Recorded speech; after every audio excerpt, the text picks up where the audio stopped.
Assalamu alaikum, everyone. I think this is more or less a continuation of the discussion that took place in the morning.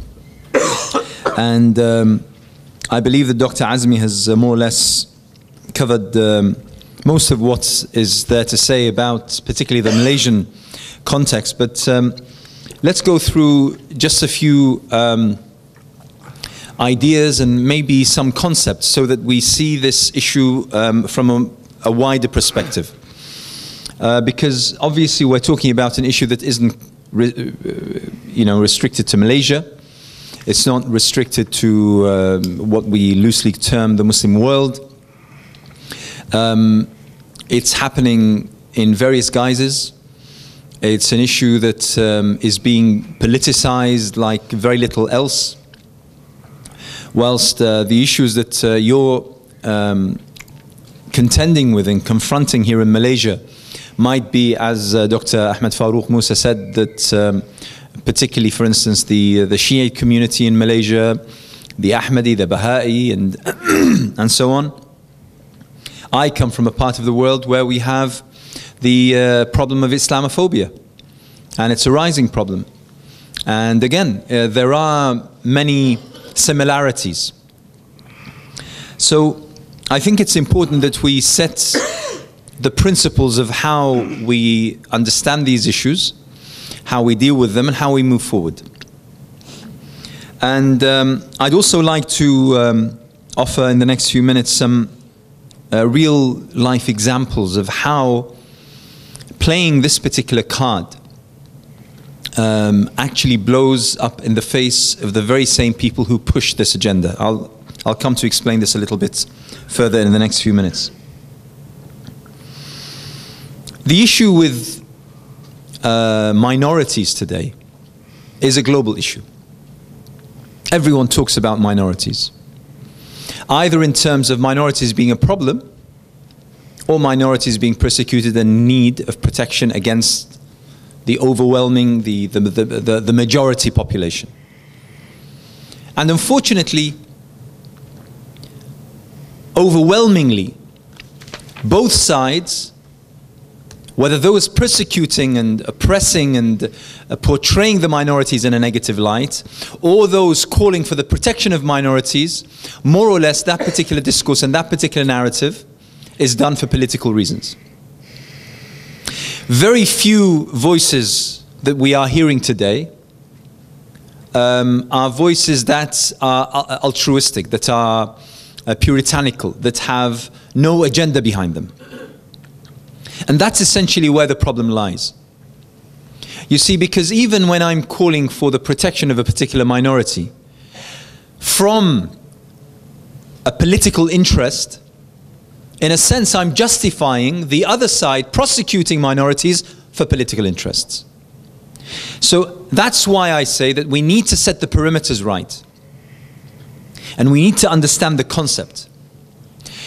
And sadly, from my point of view, I'm not well versed in the history and legacy of East and Southeast Asia, your part of the world.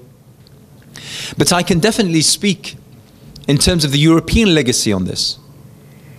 Britain, particularly Britain, but Europe at large, its divide and rule philosophy was based on this. Playing on the minority card in order to subjugate an entire country and an entire nation. To control the riches of a country the size of India, with hundreds of millions of people, through the focus on the issue of minorities. To an extent, at one stage, one of those minorities was the Muslim population. And it played on that card, to the pleasure of Muslims, but ultimately to divide and to weaken a nation that was at one stage at one. Today, we see it happening time and time and time again. Wherever you find Americans have an interest, they focus on the minorities. If it's in parts of, if you like, let's take the example of Egypt, for instance.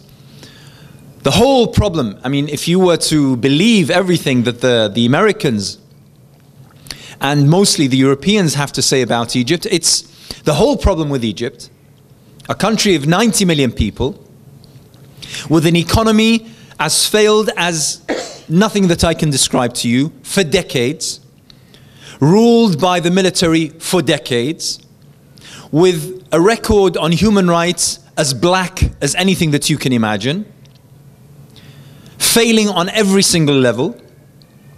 Yet, if you were to believe everything you hear, you'd think that the whole problem of Egypt can be summarized in the issue of the Christian Copts.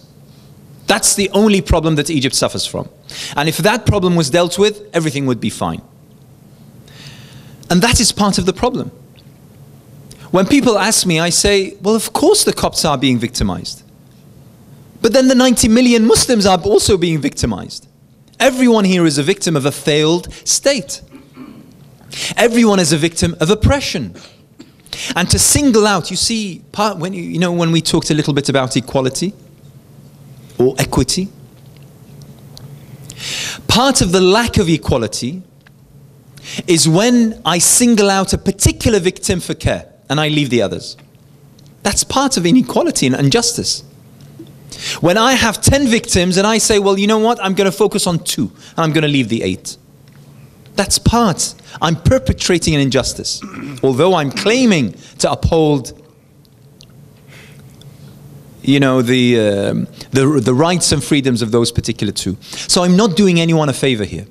Because what I am doing is, the victims who are at 1 in terms of being victims, all of a sudden I've divided them into who's more of a victim. And upon what criteria? All of a sudden, even victimhood, subjugation, and oppression have become politicized. And therefore, the way in which the overwhelming, the overriding narrative when it comes to minorities, whether they be religious, whether they be ethnic, whether they be nationalistic or the such, has been unhelpful on every side of the fence. And that's something that we need to realize from a point of departure. We also need to understand that the shape of the world and the way in which the world is built today, and with the explosion in terms of social mobility, people moving around and traveling and settling away from the places where they were born or raised or the such, for work, for whatever purposes, this has created a new demographic. A world that it doesn't look like how it looked like 50 years ago or 70 years ago. I remember myself when I was young, and I don't think I'm that old. Mid-40s, how do you count that? Mid-40s is okay, yeah? I'm still... No, we're fine, we're fine. We're fine, yeah. We're good, yeah, okay, excellent. So, I recall in my youth, when, you know, you would hear that, you know, our friends are going to go on their summer vacation, they're going to get on a plane and travel somewhere. It was a story, you know, way before they even booked the tickets. It was a story.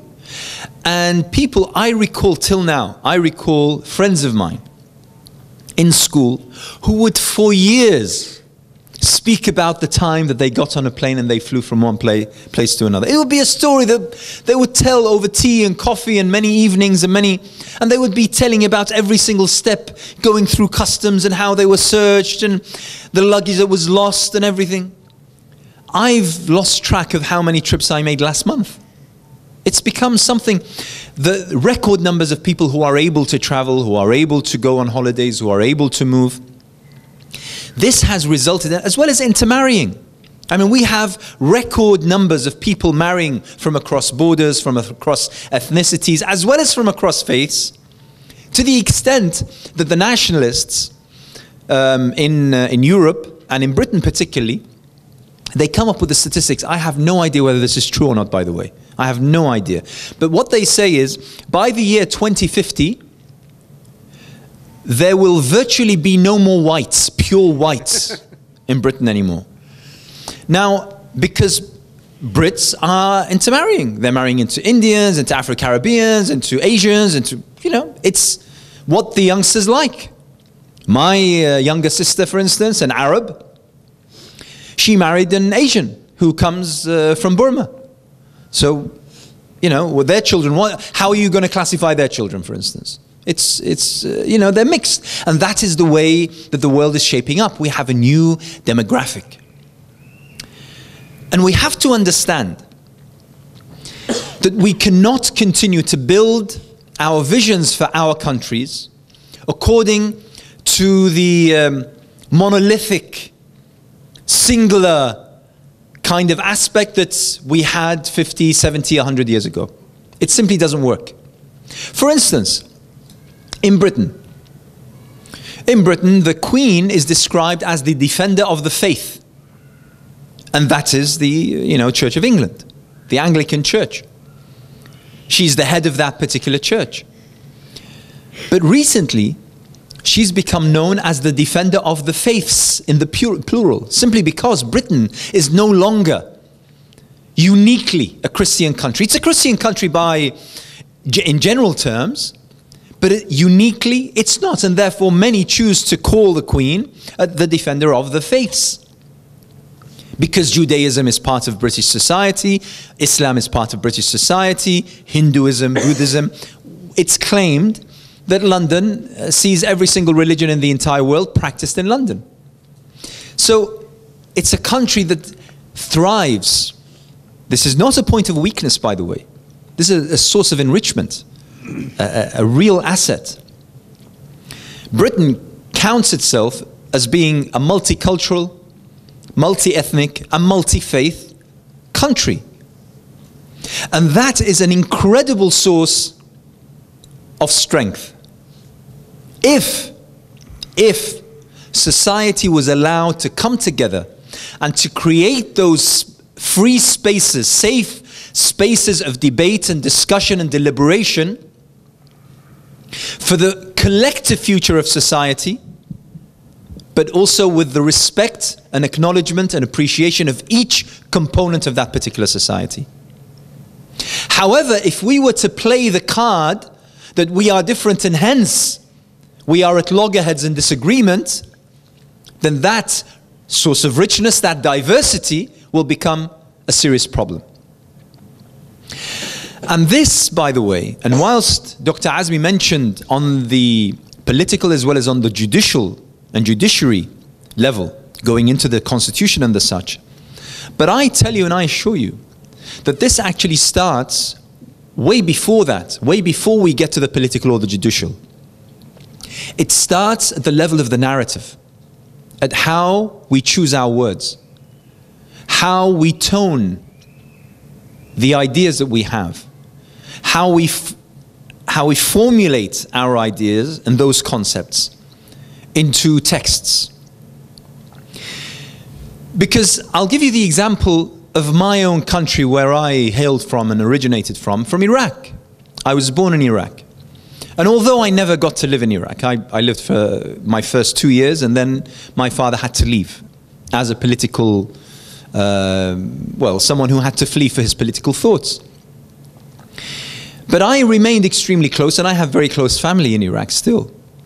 And whilst being opponents and opposition during the Ba'ath regime and Saddam Hussein, yet I was extremely active in the anti-war movement in 2003, the anti-Iraq war, as well as in the 90s, the sanctions regime that were imposed upon Iraq and that claimed the lives of millions of Iraqis at the time. I was also against that, simply because those kinds of practices, wars and the sanctions and the such, they hit the people, they don't hit the regime. They don't hit the government. They hit the people on the grounds.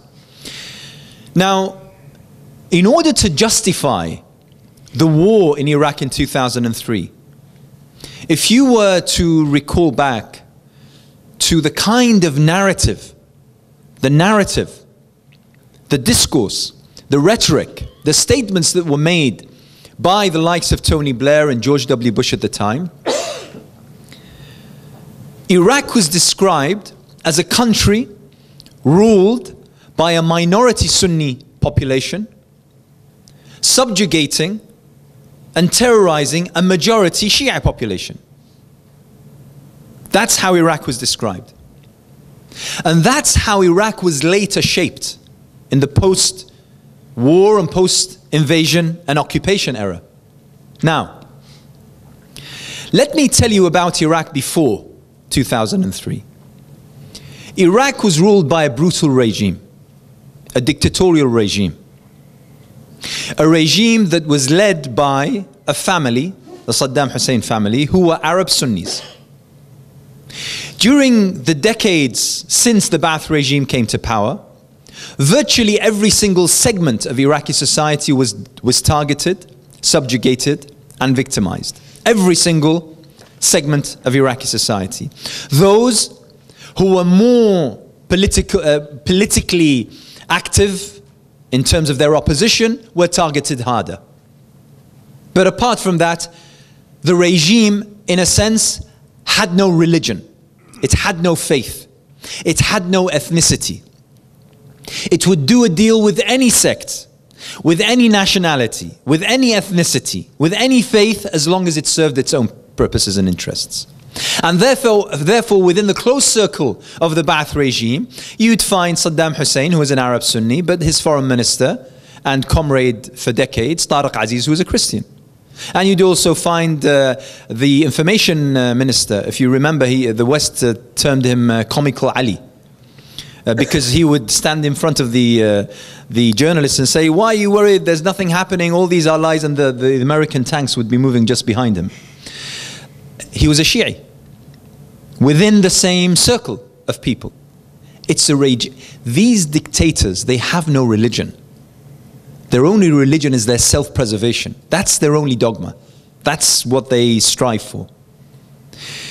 And the victims are everyone else.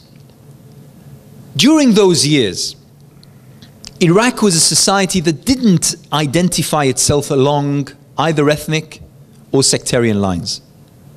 For instance, just so that you know, the very first time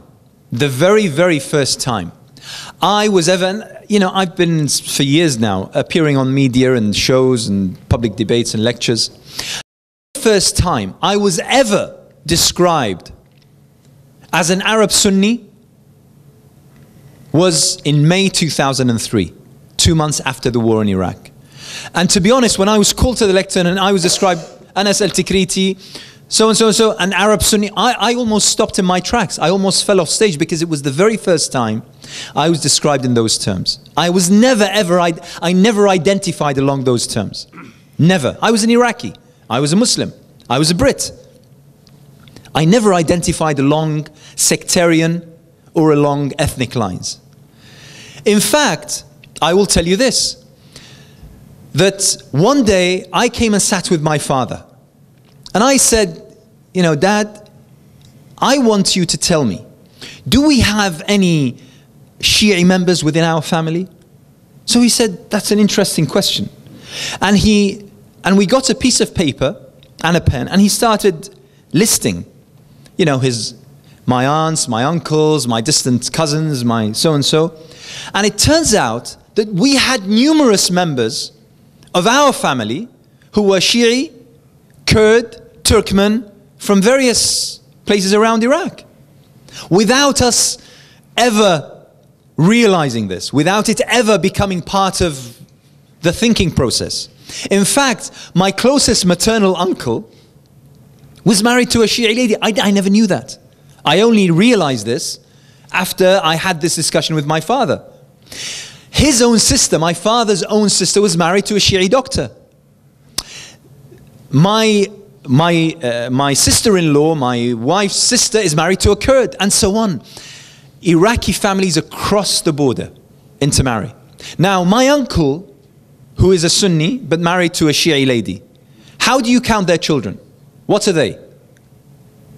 My cousins who have a Kurd father and an Arab mother, who are they? What are they?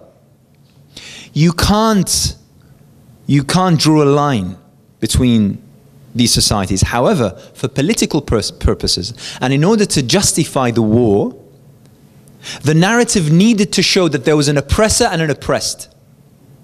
And the way to show this was along sectarian lines, because it's something that sort of comes easy. It's a simple line to follow, to pursue. And there are ample examples to justify that this is correct. Of course, because Saddam Hussein committed crimes, unbelievable crimes against Kurds, so we could use that, the ethnic line. And you can drive also the sectarian, because yes, he also committed crimes against Shi'is. But keep quiet a little bit about the crimes that he committed against the Sunnis for now, because that doesn't help us right now. And all of a sudden, there's this narrative that the armies being sent from across continents, from Britain and America to Iraq, are in order to save the Shi'is from the Sunnis and to save the Kurds from the Arabs. Now, this might be on the level of narrative, but you know what happened right now? It became a reality. It became a reality. Because you started on the point of narrative, and once Saddam Hussein regime fell, you had the premise to actually divide the country, divide the constitution, divide the political establishment according to the very same lines that you've been using on the media for the past year.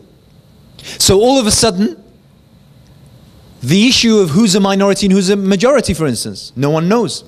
Because we never ever in Iraq had a census, a population count along sectarian lines. We never had. The last official population count, census in Iraq, was in 1974. And in 1974, no one was asked whether they were a Sunni or Shia. No one knows. No one knows. Those who say, no, the Shias aren't a majority, the Sunnis are. I say, no, you lie, because you don't know. You don't have the statistics. We don't know. Those who say the Shia are a majority, I say, no, you're wrong, because you don't know. These are guesses that were done for political purposes. And plus, just before 2003, it didn't really matter. That was the important point. It didn't matter. So from the point of departure, from the point of the narrative, we must challenge the sectarian rhetoric, that rhetoric that belittles, that amplifies a particular victim at the account of another victim. What we did in Iraq was essentially say, you know, you Sunnis, you Arab Sunnis, you're to blame, when actually they were also part of the victims. So you've divided, you've separated, you've created cantons within the camp of the victims. It's one of the worst, most heinous, most inhumane tools in order to assert the divide and rule philosophy. So let's talk about what we need to do. What we need to do is to start from the very earliest points, when people start to intake all this information. We need to assert the need for a totally unique model of education. Totally unique, fit for the modern world. A world which has a totally different demographic than the one that we wish, or we hope for, or we talk about. A demographic whereby people are different. They come from different backgrounds. They carry different cultures. They believe in different things. They aspire to different things. But collectively, they all work towards pushing and promoting society towards being a better one. We need to start that from the earliest point possible. That becomes part of the persona, of the psyche, of society as a whole. So that our children, they're not shocked when they see someone who is black or white, or someone whose name is foreign to what they know, or they see them worship or believe in a way that they're not accustomed to at home. They accept that this is part of the world in which they live. And it becomes easier for them to to become international citizens, to travel easily, to eat from different cuisines, to deal with different people, to appreciate others of different minds and intellects. And then we need to transform this, guide it, rear it, develop it so that basically we arrive at a society. Now, at a society, we need to understand what the components of the kind of society we need and are conducive to the kind of ideas that we've been talking about looks like. Society, my dear friends, society is essentially made up of the political element of government, if you wish, and of civil society, the non-government. Adjudicating between them, regulating the interaction between them is the judiciary. That is what society looks like. In order for society to progress properly, each and every circle has to operate in independence of the other, interacting fully with the other, in a way that serves the best interest of the whole structure, which contains those three components. That is the idea of a modern, progressive, successful, thriving society. And therefore, one of the main areas of failure over the past, I would say, century probably, in so many countries that are loosely termed Muslim countries, is the challenge that we face is, how is it possible to arrive at a structure for society as a whole, including every single element of society? You see, once you exclude one element of society, however minute that element is, you have forsaken the entire structure of society. And that's why my argument against the Islamophobes, I say, listen, this Islamophobia, and those of you who are following me on Facebook or Twitter will have read this a couple of days ago. Those who aren't, why aren't you? I propose that Islamophobia and the rise of anti-Muslim hatred isn't really a problem for Muslims. People ask, oh, you poor Muslim, how are you doing in Britain? I say, there's no problem for me. What? I mean, my wife still wears the hijab, I still go to pray. I mean, there's no problem for me. The actual crisis confronts society as a whole, because society as a whole needs to reconcile itself with its own founding principles. British society, European societies proclaim democracy, freedom, equality, the right to express, to believe, to move, to think. So when it comes to a stage where it starts passing legislation that restricts those freedoms, takes away those rights, then it needs to contend with what it has become. It's no longer that same construct that was built on principles that are so valuable, so noble. It's not practicing them anymore. When a society starts to side by an oppressor against the victims, it needs to contend with itself. So actually, Islamophobia is not a problem for Muslims, it's a problem with society as a whole. As was racism. Racism wasn't just a problem for the blacks.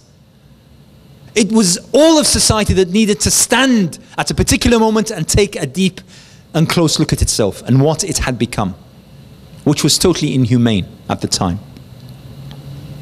When the Jews were persecuted in Nazi Germany, it was all of the Western world that needed to contend with itself how it allowed that to happen. And now that the descendants of those victims of Nazism are carrying out similar crimes against the Palestinians, the world once again forgets where it should side. And once again it's allowing the same nature of crimes under the same narrative to take place whilst it's watching. But this time it can't really look at its hands and see them dirty because it's sort of a little bit away. It's in Palestine, so it could afford to stay quiet a little bit. But it asks question of everyone, and therefore, and this is something that I hope that the message will get through to the religious leaders and the community leaders amongst the Muslims or the Malay, call them as you see fit. In order to create the kind of successful, prosperous, thriving Malaysia on every single level, the humane Malaysia on every single level, we must protect every single citizen and their rights and their freedoms who live and work in Malaysia. That is a must. Once one person's rights are forsaken and society stands by and does nothing, then everyone's rights and freedoms have been forsaken. That is the rule. And therefore, I call on those who wish to assert that Malaysia, for instance, and this is not just because we're in Malaysia, but I'm talking here about dozens of examples. You want Malaysia to be a Muslim country, then you must protect the non-Muslims as much as you protect the rights of every single Muslim. If you do it 1 degree less, then it means that you're not serious about wanting a Muslim Malaysia. If you allow the rights and freedoms of anyone, whoever they may be, for whatever reason, to be forsaken, then you have allowed for your rights and freedoms to be forsaken, with people watching by and doing nothing one day soon. My question to religious leaders is, why is it that we keep on spending so much time talking and asserting about who is a Muslim and who is not, widening the dividing lines, who is pious and who is not, when I should be calling on justice to be asserted, implemented, when I should be talking about human rights to be implemented, when I should be talking about the rights of people to think, to move, to express and to believe to be asserted. Why do I mention the parts of verses that talk about hellfire without talking about the verses and the chapters that talk about the need to come together and to establish a human community built on noble, humane principles? Why don't I talk about those? It's so easy to talk about the dividing elements between us. It's very easy here for me to point out, oh, you're white, you look like you're Malaysian, you look like you're Chinese, you look like you're Indian, I'm an Arab. And all of a sudden, yep, I've said, well, you know, the Indians sit over there, the Malay can sit over here, and all of a sudden we can do that. We can do that in a few seconds. That's no problem whatsoever. But if I look to the whole and I see so much color, so much richness, so much diversity, and build on that, then I have so much leverage to arrive at the kind of future that I want.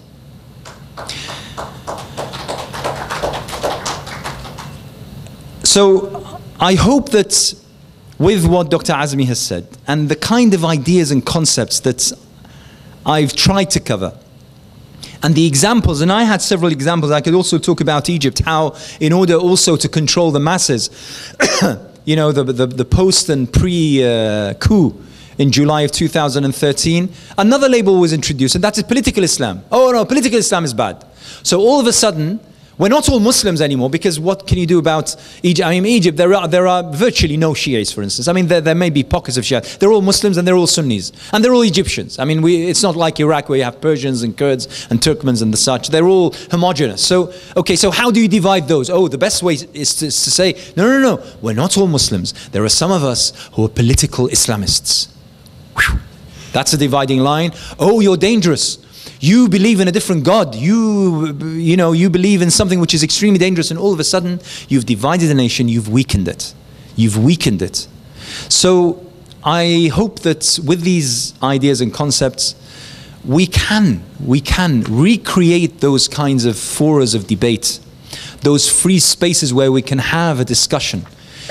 And because the only way that the political circles can be challenged is by the coming together of the masses. That's the only way that they can be challenged.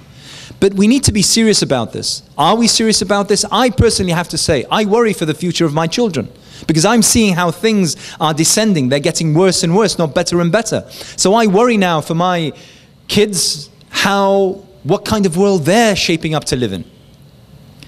And therefore, we need to be serious about this. It's not just about today and tomorrow. It's about next year, the decade after that, and the future of us as human beings. And whether we are ready to fight for the future generation and for a world that we all believe that it will be conducive to everyone to live in. Thank you very much. Wassalamu alaikum.